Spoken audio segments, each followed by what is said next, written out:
But right no I'm not interested in any political film. Sir RGV గారు, ఇప్పుడు వీళ్ళందరినీ మీరు ఎలా సెలెక్ట్ చేస్తారు సార్? అంటే ఒక క్వశ్చన్ లాగా ఇస్తే ఒకటే క్వశ్చన్ ని ప్రతి ఒక్క ఆర్టిస్టు చేయాలి, ఒక థీమ్ ఇచ్చారంటే. సో మేబీ ఇప్పుడు మనకి ఫైనల్ సెలెక్షన్ లో ఏదైతే మనం ఫిల్మ్ చేయబోతున్నాం ఒక షో లాగా, అక్కడ ఇప్పుడు ఒక డాన్స్ అనొచ్చు, నేనంటే అన్ఎక్స్పెక్టెడ్ క్వశ్చన్స్ ఏ అడుగుతాను.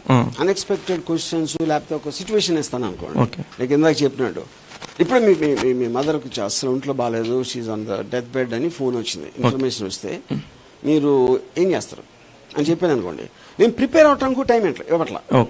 అప్పటికప్పుడు ఓకే. సో ఇప్పుడు తను ఏదో అని చేసాడు, సెకండ్ రోడ్ ఇంకోటి చేశాడు, ఇవన్నీ ఎవరు చూస్తున్నారు? ఆడియన్స్ చూస్తున్నారు. సో వాళ్ళు ఐదుగురులో ఎవరు బాగా చేశారని ఎవరికి ఓటేసారో he becomes the best actor. Yeah.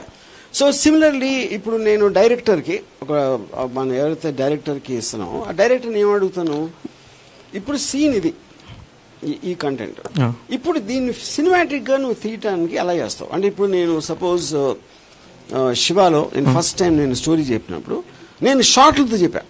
Okay, short division తో కెమెరా ఇలాగ టిల్ట్ లెఫ్ట్ ప్యాన్ అయితే ఒక కార్ వచ్చి అవుతుంది, కార్ నుంచి ఒకటి దిగుతాడు, ఇదంతా నేను ఒక నేరేషన్ విజువల్ గా చేశాను. అది అలాంటిది నేను ఇవ్వచ్చు ఒక సిచ్యువేషన్.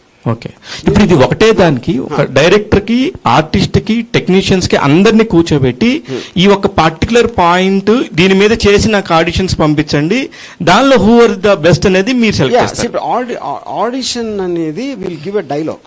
ఆ డైలాగ్ ఏ టోన్ లో చెప్పాలి, ఎలాంటి ఎమోషన్ తో చెప్పాలి అని కొన్ని పాయింటర్స్ ఇస్తాం. అవును, ఒక్కొక్కడికి ఒక్కొక్క ఎమోషన్ ఉంటుంది సార్. కరెక్ట్. ఆ పాయింటర్స్ ఇస్తాం. అంటే ఇప్పుడు ఇది నీకు చాలా కోపం వచ్చింది, నువ్వు ఎవరినో ఇలా ఈ డైలాగ్ యూజ్ చేసి ఆయన తిట్టావు, లేకపోతే నువ్వు ఏదో బాధపడ్డావు ఇలా చెప్పాలి, లేకపోతే ఏదో ప్లీడింగ్ చేసావు, ఇలాంటి మనకు పాయింటర్స్ పెడతాం. అది కూడా it will be on open ఏమి ఇచ్చావు అనేది. సో ఆ పారామీటర్ లోనే చేస్తాడు చేసేది. ఎప్పుడు నా ప్రపంచం నాది, నేను స్వార్థపరుణ్ణి, నేను నా సినిమా తప్ప నన్ను నేను తప్ప గౌరవించుకోనని చెప్పి ఆర్జీవి ఎందుకు సినిమా ఇండస్ట్రీ మీద సడన్ గా ఇంత ప్రేమ వచ్చింది? ఒక మంచి ఆర్టిస్టుల ఇండస్ట్రీకి వాళ్ళు ఎందుకు అనిపించింది? సినిమా ఇండస్ట్రీ ప్రేమ రాలేదు, బుద్ధి వచ్చింది.